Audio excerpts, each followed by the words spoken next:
And so to kick us off, I'm delighted to introduce Payal Sharma.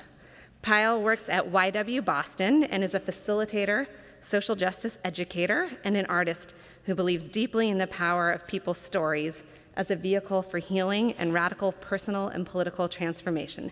So please join me in giving a warm welcome to Payal.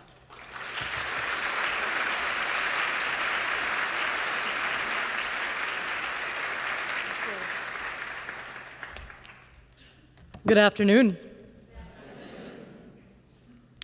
I will take that. See, now normally I'm one of those people that if I hear sort of a lackluster or kind of a good afternoon, I usually say, good afternoon, and then the crowd goes, okay, but the thing is that Jen did not tell you is that actually I'm going to require a lot more of your energy and attention during this time. So hello, good afternoon.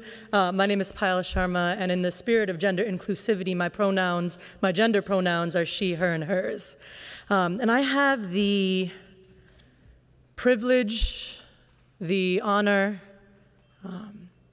the real gift, I think, to help open up this space in the way that Paul did and Sherry did and Jen did as we kick off this conference and our time together.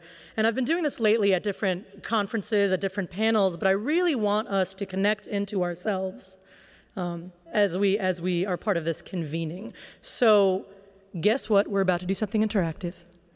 So if you have anything in your hands right now, whether it's your phone, whether it's a folder, put them on the table, right? I know y'all did not expect this, but don't worry, we're gonna be okay. We're gonna be all right here. So if you have something in your hands, and if you feel like, I really have to hold on to my phone right now, that's cool. I get it, we all live in this world right now. And what I'm gonna ask you to do is actually bring into this space a few things, and we're gonna take 3 collective breaths together, okay? So on the first breath, what I'm gonna ask you to do is center yourself in this space and all the different skills that you bring, all the different power that you have, right? On the second breath, I want you to think about all the circles that exist outside of this space, right? So your community members, your staff, the people that you live with, the people that are close to you. Think about those people on that second breath. And on that third breath, what I'm gonna ask you to do is connect in with all the people here, right? So we've got this individual power, we have the collective power that exists outside of the space, and we have the power that is in this room right now, all right? So let's take a deep breath in. This is the first one for yourself.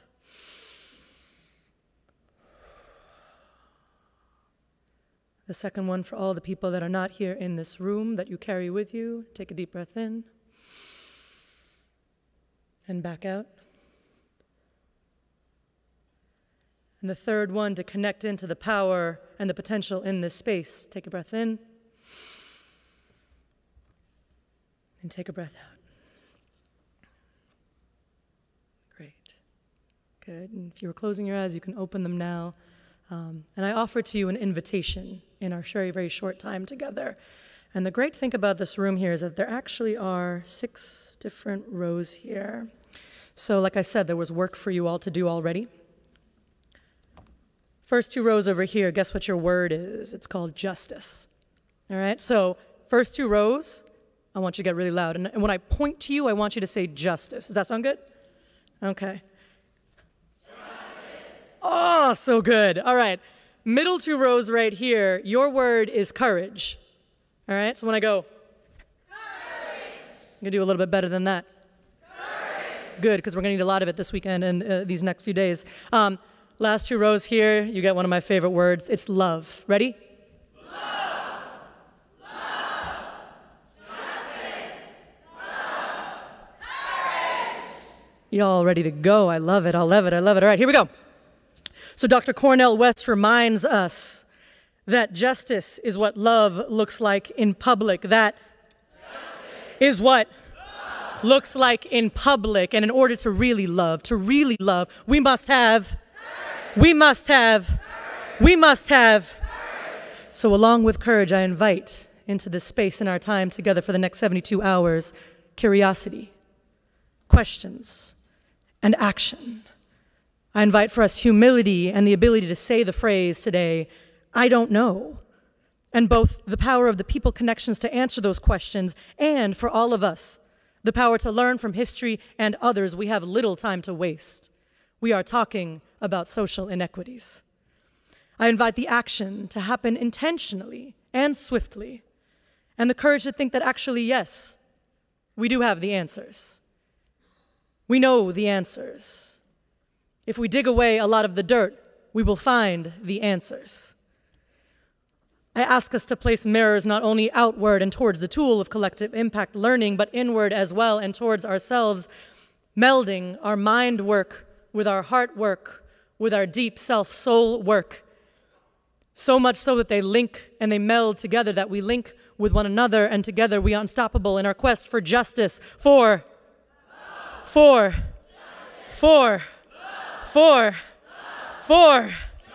fantastic, and that will require.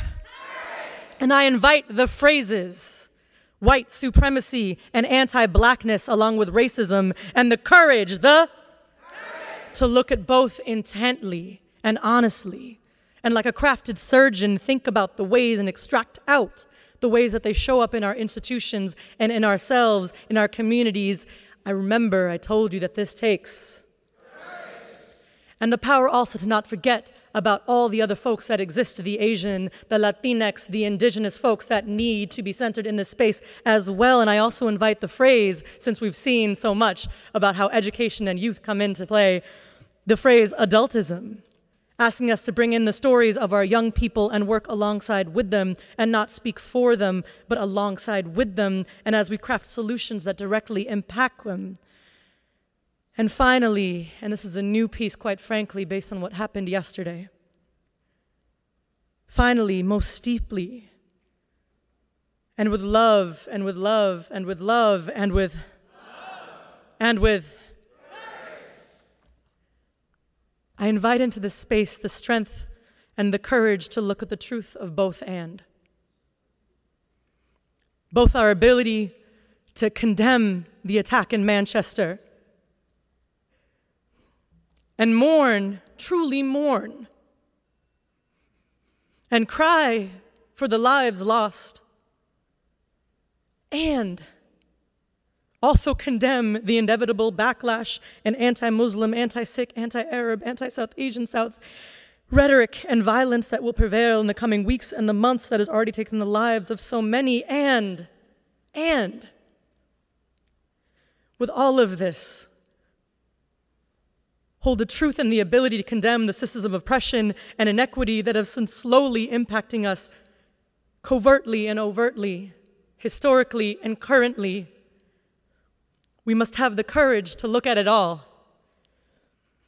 These things that drive social inequity, we have an enormous task. We require courage. We require love. We require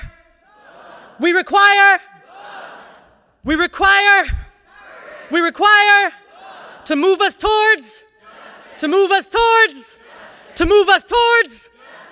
Thank you so much for your time here. Go forward, go strong, go internal, go institutional, go in all the places you had to go together to make this stuff end now. Thank you.